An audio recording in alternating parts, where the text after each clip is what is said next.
बुढ़े मारे शक पे करना मन जवानी चले।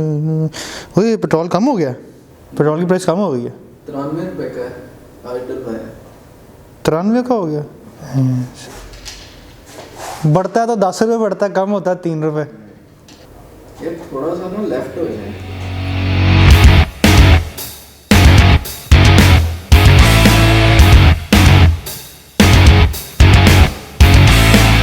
अगर आपको हमारा कंटेंट पसंद आया तो सब्सक्राइब कर लें और नीचे दी गई हुई बेल आइकॉन पर भी क्लिक कर लें ताकि जब भी हम कोई नई वीडियो डालें तो आपको टाइमली अपडेट्स मिल जाएं।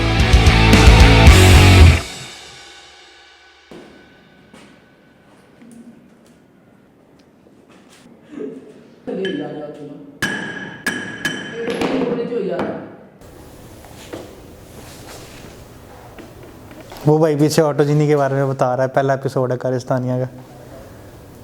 शशके शशके। अच्छा जी, आखिरी एपिसोड में हम लोगों ने गियर साफ़ किया था फैंटा से। बड़ी डिमांड आई जी फैंटा की, तो सुरखेल साहब जो हैं वो अपना ऑनलाइन स्टोर खोल रहे हैं अब, और उस पर सिर्फ फैंटा बेचेंगे, वो वाली जिस पे जो इंजन धोने के काम आती है। चलते हैं खैबर की तरफ। आखिरी बार हमने इंजन धो लिया था, अगला काम इंजन फिट करना है। इंजन फिट करने के बाद हम लोगों ने बाकी लवाजमात जो हैं इंजन के वो पूरे करने हैं। तो बस इंजन को फिर बंद किया हम लोगों ने, फिट करना स्टार्ट कर दिया। फाइनल सेटिंग्स देखी इंजन फिट करने के बाद कि क्या कुछ होना है क्या कुछ नहीं होना, जो कुछ होने वाला है किया, और फिर फाइनली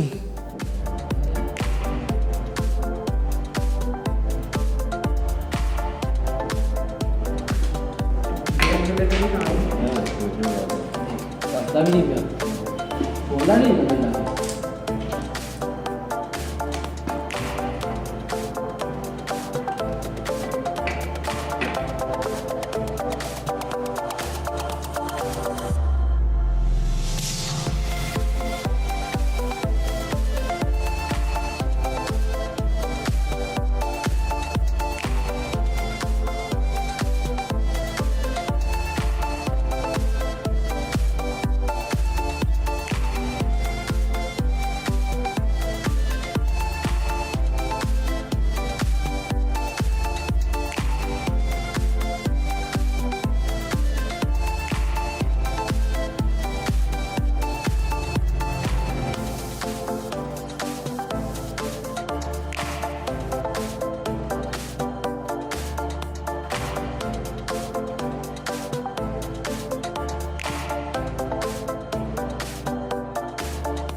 अच्छा जी, अगला बहुत इंपॉर्टेंट काम, एक्सेल्स। हम लोगों ने इंजन की ऑल्ट्रेशन की है, हमें नहीं पता कि लेंथ कितनी है एक्सेल्स की। हम लोगों ने बाहर की हब्स जो हैं वो स्विफ्ट की लगाई हुई हैं, अंदर वाला सिस्टम सारा होंडा का है। तो अब ये Suzuki, Honda, Swift, civic, Khyber, फलाना टमकाना, वैगन आर, पता नहीं किस चीज़ का मिक्सर बन चुकी है हमारी गाड़ी। अब अगला काम हमारा ये था कि हम लोगों ने खरादी को बुलाया, उससे कहा कि भाई आकर लेंस देख हमारे एक्सल रॉड्स की, जो इंजन गियर से टायर्स तक जाने। उसने आकर जनाब बारों के साथ उसने चेक किया कि एक्सल रॉड्स की लेंस क्या होंगी। जब हम एक दफ़ा एक्सल रॉड्स की लेंस पता चल गई तो फिर उनमें हमने किया ये कि दो तरीके हैं। आमतौर पर लोग क्या करते हैं, आसान तरीका क्या होता है, वो सुजुकी की बाहर वाला स्विफ्ट का हिस्सा है, उसके लिए वो स्विफ्ट की रॉड को आधा काटेंगे, अंदर जो है सिविक वाला हिस्सा है उस रॉड को आधा काटेंगे और उन दोनों को आपस में वेल्ड कर देंगे। ठीक है, तरीका ये भी ठीक है हद तक, अगर बहुत अच्छा तरीका से वेल्डिंग हुई भी हो, लेकिन मैं चांस नहीं लेना चाह रहा। सो मैंने किया ये कि मैंने स्विफ्ट के रॉड लिए, क्योंकि वो लेंथ में लंबे होते हैं तो उनसे ऑल्ट्रेशन की जा सकती है। तो स्विफ्ट का रॉड लिया हमने। अब एक तरफ हमारी जो लेंथ आई थी वो 14 इंच आई थी और एक तरफ 25 इंच आई थी। तो स्विफ्ट के जो रॉड्स हैं वो केपेबल होते हैं इतने कि आप उनको, इससे लंबे ही थे तो हमने वो काट के, तो बजाय हम उनको वेल्ड करते हमने झरियाँ डलवा ली। जो आउटर एक्सेल्स थे वो जो स्विफ्ट के बोल्ट ऑन उसके ऊपर उसी रॉड में बैठे हुए थे, उसमें हमें कोई ऑल्ट्रेशन नहीं करनी पड़ी। जो इनर साइड थी उसमें हमने होंडा के साइज़ की झरी डलवा ली। झरी का मतलब है कि वो ग्रूव्स, वो लाइंस जिसके ऊपर होंडा के इनर एक्सेल्स ने बैठना है, तो हम लोगों ने वो झरियाँ जो हैं वो डलवा ली एक्सेल्स के ऊपर। और फिर हमारे फाइनल रॉड्स तैयार हो गए जिनमें अंदर की तरफ होंडा की इनर एक्सेल्स थे और बाहर की तरफ स्विफ्ट के आउटर एक्सेल्स थे। ये परफेक्टली हमारे टायर्स के ऊपर जाके आराम से बैठ गई। उसके बाद फिटिंग की, गाड़ी को जो भी छोटी मोटी चीज़ें थी, कैमरिंग वगैरह, ये देखना था।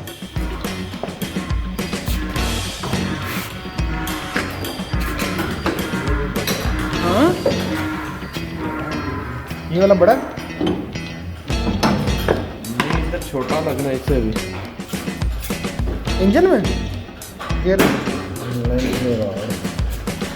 इससे भी छोटा लगना है ना, किस जगह से पहले भी लगा।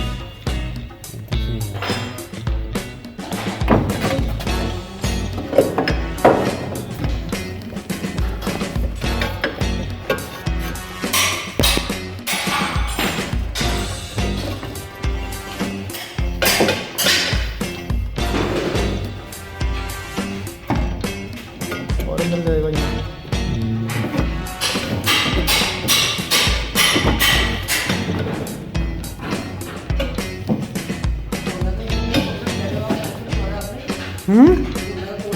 ऑयल शेल का 530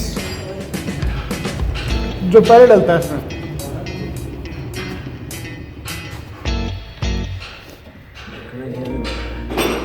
उधर लगा के देखो जरा उस साइड के हिसाब से कितना है।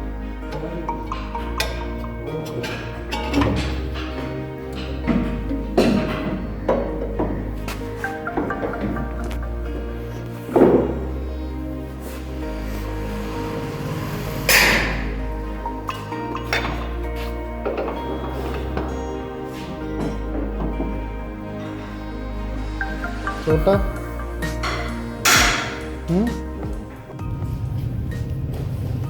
25 इंच और 14 इंच। अब क्या एक तो इसमें से बन जाएगी ये जो पड़ी हुई ये है। दोनों में नहीं बनेगा राग, क्यों? ये स्विफ्ट का राग लगेगा और उससे भी नहीं लगेगा, ये दोनों ही। नहीं ये तो बड़ा रॉड है, इसमें ये इसमें क्यों नहीं मसला बना? बड़ा क्या है, जो स्विफ्ट की होती है ना एक्सेलरी, वो ब्रीक होती है। डाल के देखो ना उसमें, इवन हमने डाल के देखी थी उसमें डल जाता। लंबाई तो डल जाएगी, वो कोई मसला नहीं। रॉड्स जो हैं वो हम लोगों ने बनवा ली हैं। ये रॉड सुजुकी स्विफ्ट के हैं, इन पे जो आउटर हैं वो भी सुजुकी स्विफ्ट के ही लगे हुए हैं और जो इनर हैं एक्सल्स वो लगे हुए हैं होंडा के। तो अब इनको फिट करेंगे। हमने वेल्ड नहीं करवाया, हम लोगों ने झरी डलवाई है इनर साइड पे होंडा की। देखते हैं अब।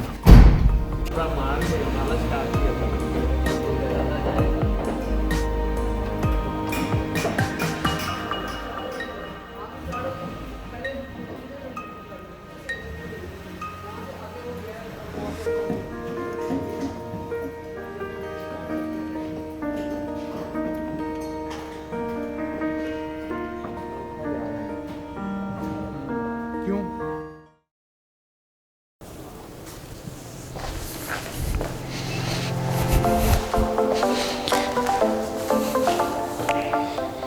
तो इस मौके पर मैं अपनी बेगम से माजरत चाहूँगा कि मैं ये कुछ करता रहा हूँ हमारे बेडरूम, बट काम ज़रूरी है तो बस फिर sorry, please don't kill me, sorry.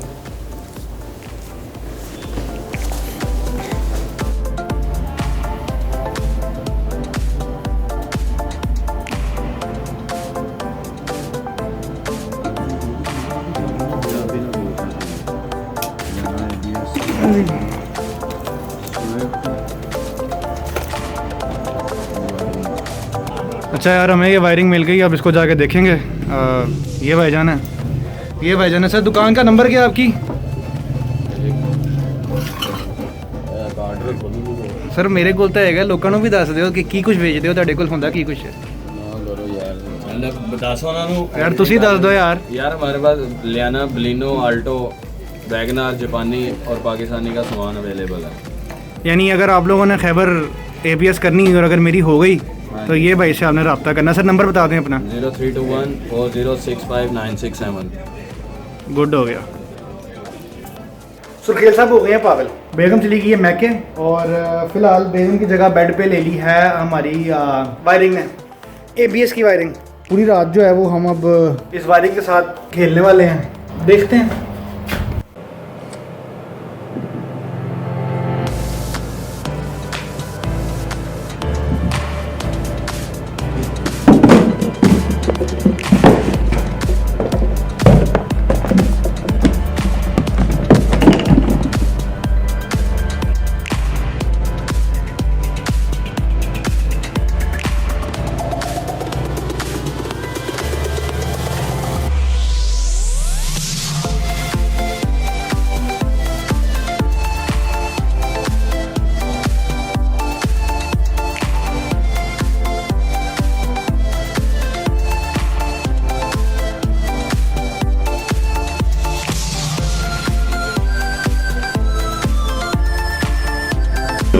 हाँ ये है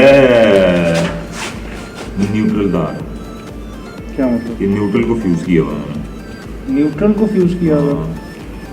एक मिनट ठहरो। अब हम वायरिंग जो है वो सारी देख रहे हैं कि ये मीटर लगा लगा के कि कौन सी तार कौन सी है। ये हमारे पास वायरिंग डायग्राम्स हैं सारी मैनुअल के ऊपर, तो अब ये देखना क्या होता है। अब फ्यूज में ना दो तरह की तारें होती हैं। हाँ एक होती हैं जो जिनको नेगेटिव के साथ फ्यूज किया होता है, एक होता है जिनको पॉजिटिव के साथ फ्यूज किया होता है। तो ये जो लाल वाली तार है ना, दोबारा करो जरा, क्या किया? दोबारा करो जरा, थोड़ी देर रहने देना।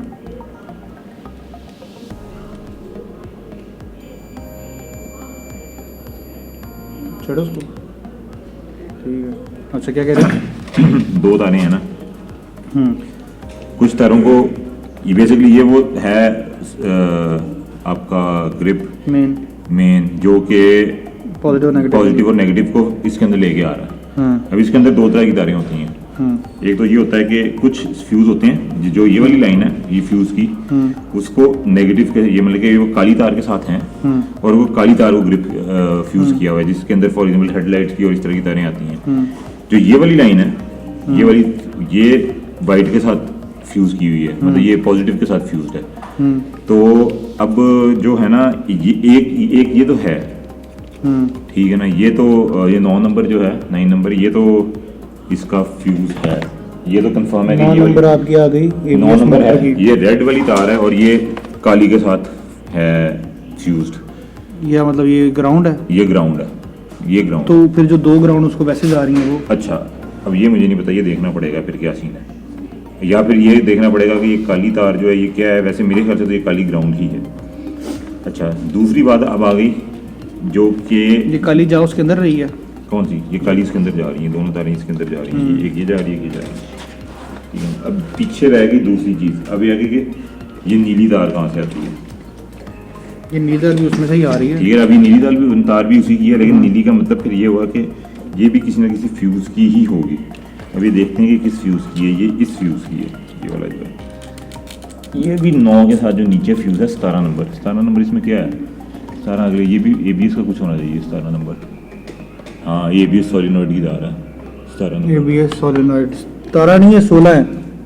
17 तो ब्लैक है, 16 30 एम्पियर है। 9 के बिल्कुल नीचे वाली तार है। 9 के बिल्कुल नीचे वाली 18 है, 9 के बिल्कुल 18 नीचे वाली तो। ये मुझे एक दफ़ा कंफर्म भी कर लेते हैं, लेकिन ये यही आ रही है ये। और हाँ जी, ये क्या? ये 9 के बिल्कुल नीचे वाली है। ये 9 के बिल्कुल नीचे वाला फ्यूज़ है।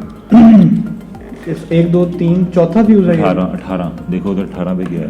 18 के ऊपर है THR मोटर। हाँ? THR मोटर ये क्या? 15 एम्पियर का फ्यूज था ये।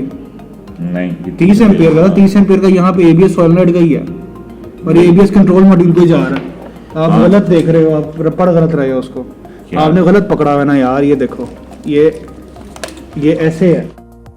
एनी हाउ, तो वायरिंग का सीन देख लिया यार। मसला ये है कि गाड़ी को तेज़ तो हम लोगों ने कर लिया है। और by the way heads up, गाड़ी स्टार्ट हो चुकी हुई है, मैं चला के देख चुका हूँ, गाड़ी बहुत फास्ट है, किसको बताना नहीं है। तो खैर एनीवेज कमिंग बैक, तो गाड़ी तेज़ तो बहुत होने वाली थी, तो चल तो गई गाड़ी, लेकिन उसको रोकना कैसे है। तो ये बात तो कंफर्म है कि गाड़ी अपनी ओरिजिनल ब्रेक्स पे तो रुकने वाली है नहीं, इसमें कुछ ना कुछ हमें करना पड़ना था। तो मेरे जहन में यही था कि हम चूँकि फ्रंट हब्स जो हैं वो स्विफ्ट की लगा चुके हैं, जिसमें ऑलरेडी ABS के सेंसर्स आते हैं, तो क्यों ना हम पूरी किट ही स्विफ्ट की ख़रीद लें, उसी की फ़िटिंग बना लें और फिर ABS ब्रेक्स पे काम शुरू किया जाए। तो खैर पूरी वायरिंग में ले आया था, पूरी वायरिंग स्विफ्ट की मैं ले आया था डैशबोर्ड, जिसमें ABS की वायरिंग भी होती है, और उसमें से मैंने डायग्नोस कर ली थी वो वायर्स जो ABS के लिए इस्तेमाल होने वाली हैं। लेकिन अभी इस चीज़ को जो है वो मैंने ज़रा पॉज पे कर दिया, बिकॉज मैं चाह रहा हूँ गाड़ी एक दफ़ा स्टार्ट हो जाए, अपने बाहर पे आ जाए, खुद चल ले, ताकि जो छोटे छोटे मसले हैं वो मैं पहले रिजॉल्व कर लूँ और उसके बाद ABS का मसला हल करूँ। बिकॉज एट दिस पॉइंट मुझे नहीं पता कि ब्रेक्स कैसे एक्ट करने वाली हैं, तो पहले मैं ब्रेक्स को स्टैंड अलोन जो है उनको कम से कम मैं ठीक कर लूँ, उसके बाद फिर मैं ABS की तरफ आऊँगा। बट ये है कि ABS की वायर आउट जो है वो मैं निकाल चुका हूँ, सारे पिन आउट्स जो हैं, कौन सी तार कहाँ पे लगनी है जाके, ये मुझे अंदाज़ा हो चुका हुआ है। इंशाल्लाह ABS 20 में करेंगे, बट अभी इसको मैं होल्ड पे कर रहा हूँ because I want to drive the car for now and see कि गाड़ी एक्ट कैसे करती है। अच्छा जी, इस वक्त ये जो हम कर रहे हैं, जब्बार साहब जो हैं हमारे डेंटर, ये प्लेट बना रहे हैं जो हमने क्लच सिलेंडर की फ़िटिंग के लिए वॉल, जो फायर वॉल है उसके अंदर बनानी है। तो ये प्लेट बना रहे हैं हम लोग। ये किस चादर की बना रहे हैं, कितनी गेज की है? ये 18 गेज की बना रहे हैं जी हम। ये प्लेट बना ली हमने इसकी। तो अब ये जो है ये फिट होना है वहाँ पर, इस जगह पर ये फिट होना है। तो ये बेसिकली प्लेट लग जाएगी वहाँ पर, ये प्लेट उधर लग जाएगी और ये काम खूबसूरत भी हो जाएगा साथ साथ ही। अगला इंपॉर्टेंट काम फ्यूल टैंक। तो खैबर के अंदर जो है वो फ्यूल पंप नहीं होता ओरिजिनली, बिकॉज कार्बोरेटर इंजन है तो ये पेट्रोल खींचता है पीछे से। तो उसके लिए हमें करना ये था कि उसमें सुराख करना था और फ्यूल पंप लगाना था। तो फ्यूल पंप हम लोग बिलालगंज से ले आए थे, कबाड़ी बाजार से, लेकिन उसकी कुछ ऑल्ट्रेशन करनी थी, वो की। फ्यूल पंप की पूरी जगह बनाई अंदर, फ्यूल पंप लगाया, देखा कि पेट्रोल का प्रेशर ठीक आ रहा है नहीं आ रहा, गाड़ी कैसे एक्ट करती है। तो अल्लाह का शुक्र है कि वो काम भी हो गया और कोई मसले मसाइल नहीं आए, गाड़ी स्टार्ट भी हो गई थी इसी फ्यूल पंप के प्रेशर पे। अगला काम, चूँकि जो हम गेयर इस्तेमाल कर रहे हैं वो गेयर हाइड्रोलिक है। पहले जो गेयर था खैबर का वो तार वाला था, लेकिन अब जो हम गेयर इस्तेमाल कर रहे हैं वो ऑयल वाला है। तो इसके लिए हमें फिर एक क्लच का सिलेंडर जो है वो गाड़ी पे लगाना था, वो सिलेंडर ऑलरेडी जगह नहीं थी, तो उसके लिए फिर हमें थोड़ी सी ऑल्ट्रेशन करनी पड़ी, फायरवॉल की हमने वो की, वो आप देख सकते हो यहाँ पर। टैंकी की मॉडिफिकेशन करने लगे हैं अब, चूँकि खैबर के अंदर फ्यूल पंप नहीं होता और इसकी जो ये जगह है ये काफ़ी नीची है, तो कोई अच्छा फ्यूल पंप यहाँ पे फिट भी नहीं होता। तो हम कर ये रहे हैं, जो फ्यूल लेवल इंडिकेटर है उसको हम नहीं छेड़, उसको वैसे ही रहने देंगे। एक और फ्यूल पंप में लेकर आया था, उसकी यहाँ फिटिंग बनाएंगे। तो उसका ये मैंने एक वो बना लिया, फर्मा जिसे कहते हैं। तो मोस्ट लाइकली यहाँ पे रख के उसको तो इधर सुराख कर देंगे और फिर यहाँ पर हमारा जो, क्योंकि ये जगह ज़रा ऊंची है, इतनी ऊंची है ये जगह, तो यहाँ पर सुराख कर देंगे और फिर यहाँ पर हम लोग इस तरह की एक प्लेट बनाएंगे लोहे की, ज़रा ऊंची, और उसके ऊपर फिर हम अपना फ्यूल पंप लगाएंगे। दिखाता हूँ। हमने प्लेट बना लिया इस फर्मे से, ये वाली, और ये हमारा फ्यूल पंप है जो हमने फ़िट करना है इसमें। अब तो इसकी मॉडिफिकेशन कर रहे हैं, फिर इस प्लेट को जो है वो हम अपनी टैंक पे जो है वो वेल्ड करेंगे। प्लेट वेल्ड कर रहे हैं क्लच की, क्लच सिलेंडर लगा रहे हैं, चूँकि ऑलरेडी इसमें वैसे नहीं होता। साथ होना सेंटर करना है, उन्हें रख लें फिर किनारा कट लो, गाँव चरागा जा रहा है।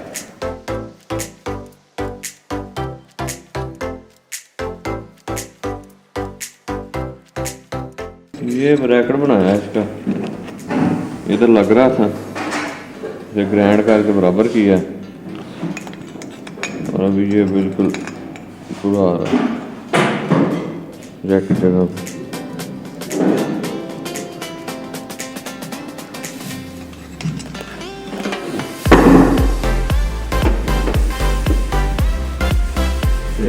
पूरी पूरे ज़्यादा मोटी हाले भी ज़्यादा तकरीबन चौथा हिस्सा हो घट होंगे क्या 200 तक 1.5 लीटर।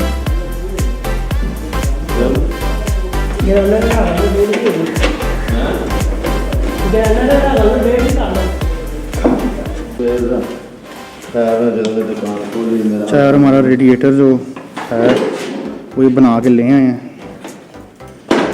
ट्राई कर रहे हैं 3 नाली वाला रेडिएटर।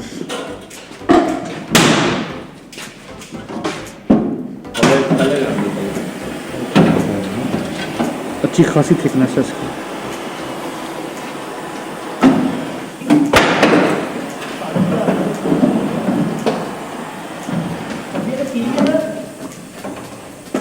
गाटे के साथ थोड़ा सा लग रहा है यहाँ से।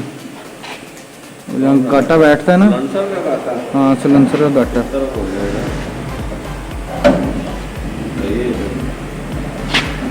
ये है कौन सी गाड़ी का? ਇਹ ਵੱਡੀ ਗੱਡੀ ਦਾ अपनी गड्डी का।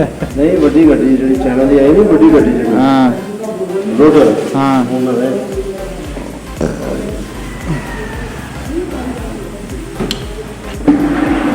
हाँ जी अहमद साहब बर्दाश्त कर लेगा? लो ਇਹ 2400 सीसी ਦਾ ये ਹਾਂਜੀ ਹਾਂਜੀ 1700 ਨੇ ਬਰਦਾਸ਼ਤ ਕਰਨਾ ਫਿਰ ਕਰਨਾ ਕਿੰਨੇ ਇਹਨੇ ਨਹੀਂ ਕਰਨਾ ਤਾਂ ਫਿਰ ਭਾਵੇਂ 10 ਵੀ ਲਾ ਦੇ ਨਹੀਂ ਹੋਊਗਾ ਇੱਥੇ ਕਾਟਾ ਲੱਗੇਗਾ ਇਹ ਨਹੀਂ ਸੋਚ ਲਿਆ ਇਹਦਾ ਵਾਇਆ ਕੱਟ ਦੇ ਗਾਟਾ ਇੱਥੇ ਤੇ ਕਰਾ ਗਿਆ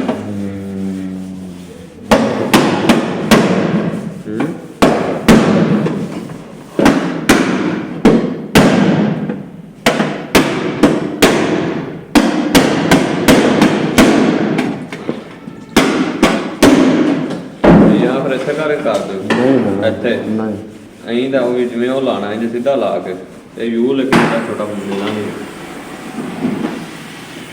ਦਬਾਅ ਆਏਗਾ ਪੈਰ ਚੜਾਉਣਾ ਹੀ ਔਖਾ ਕਰਨਾ ਵੀ ਵਾਇਆ ਪੈ ਗਿਆ ਨਾ ਇੱਕ ਉਂਗਲ ਦਾ ਵਿੱਚ ਉਹ ਹੀ ਬੜਾ क्यों मसला क्या होगा पाइप अगर छोटा होगा तो? पाइप मुश्किल लगेगा ना लगेगा नहीं। फिटिंग मुश्किल होगा ਇਹਦੇ ਤੇ ਹੋਰ ਕੋਈ ਐਲਬੋ ਲੱਗ ਸਕਦੀ ਨਹੀਂ ਲੱਗੇਗੀ एल्बो खोल दी ना पूरा गाटा ही खोल दा कल एल्बो नहीं खोल दी अभी खोला मारो तता है थोड़ा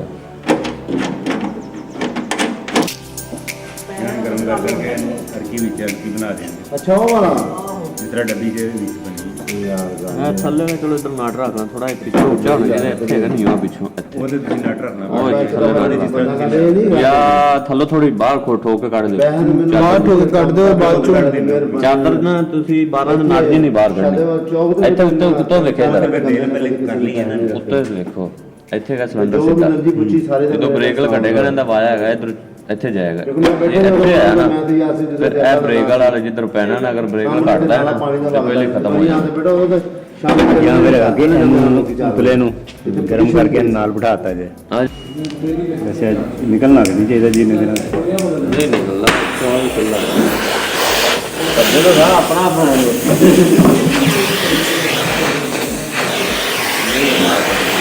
ਫਿਰ ਵੀ ऐसे यार ਇਸ ਵਾਰ ਪਾਣੀ ਪਾ ਕੇ ਉਹਨਾਂ ਦਾ ਰੱਖਿਆ ਨਾ ਜਿਹੜਾ ਪੱਥਰ ਹੈਗਾ ਨਾ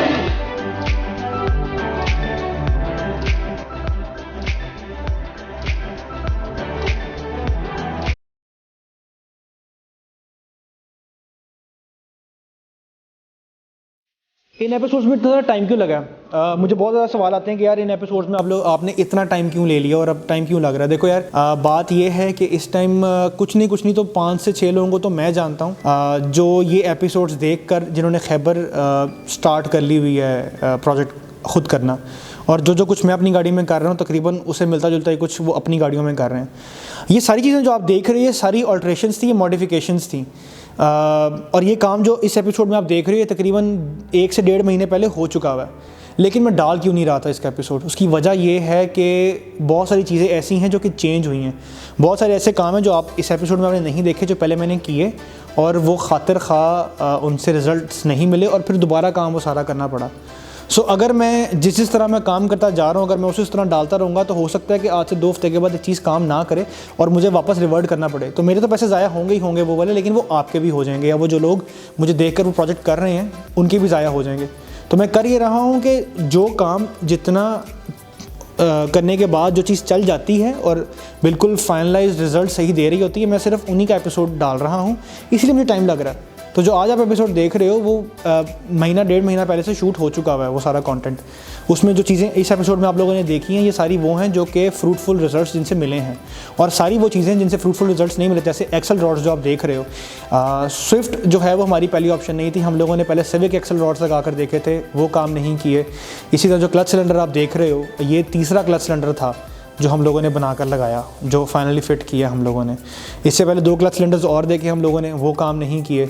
तो इस तरह बहुत सारी चीज़ें और हैं। जो हब्स आप देख रहे हो, एक्चुअली पहले हम लोगों ने किसी जापानी कल्टस की लगाई थी और बाद में हमें स्विफ्ट की लगानी पड़ी।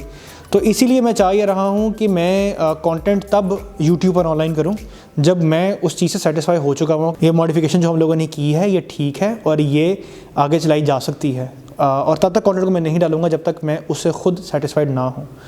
तो इसीलिए टाइम लग रहा है, मुझे पता है, लेकिन अभी तक जो इस एपिसोड में आप काम देख रहे हो सारे वो काम हैं जिनको मैं प्रूव करता हूँ कि हाँ यार ये काम अपनी गाड़ी में आप कर सकते हो। तो ठीक है बॉयज़, इस एपिसोड में इतना ही। उम्मीद है कि आप लोग इसी तरह देखते रहोगे खैबर को। और अल्हम्दुलिल्लाह इस वक्त पोटो हार भी चल रही है, उसका मैं चाह रहा हूँ कि कंटेंट एक बार इकट्ठा डालूँ मैं, बिकॉज बहुत सारे ऐसे काम उसमें बॉडी के वो हो रहे हैं जो कि ऑलरेडी आप खैबर के होते हुए देख चुके हुए हो। So there is no point कि मैं आपको वो काम दोबारा बार बार दिखाऊँ। सिर्फ जो मोटी मोटी इंपॉर्टेंट चीज़ें हैं वो दिखाऊँगा आपको उनकी। इसी के साथ साथ एक 74 करोला है जो इस वक्त 76 करोला है जो K30 है ना, K30 है इस वक्त जो हम लोग कर रहे हैं। उसमें भी ज़्यादा मेन वर्क जो है वो डेंटिंग पेंटिंग का ही है, तो उसका भी एक मैंने बना लिया हुआ है, वो भी दिखाऊंगा आप लोगों को। वो भी उसमें सारी चीज़ें ज़्यादातर वही हैं जो खैबर की आप होते हुए देख चुके हो, but still I try to make series on that as well. Other than that mark two का नहीं बताना अभी, बहुत कुछ चल रहा है। तो सो या दिस इज़ इट। इंशाल्लाह अगले एपिसोड में मुलाकात होगी। मैं कोशिश करूँगा कि अगला एपिसोड भी जल्दी डाल दूँ। तो तब तक के लिए ध्यान रखो अपना, टेक केयर, हाफिज़। अगर आपको हमारा कंटेंट पसंद आया तो सब्सक्राइब कर लें और नीचे दी गई हुई बेल आइकॉन पर भी क्लिक कर लें ताकि जब भी हम कोई नई वीडियो डालें तो आपको टाइमली अपडेट्स मिल जाएं। अगर आपको हमारी ये वीडियो पसंद आई है तो लाइक करें, कमेंट सेक्शन में हमें अपनी फीडबैक से आगाह करें और अपने दोस्तों के साथ भी शेयर करें।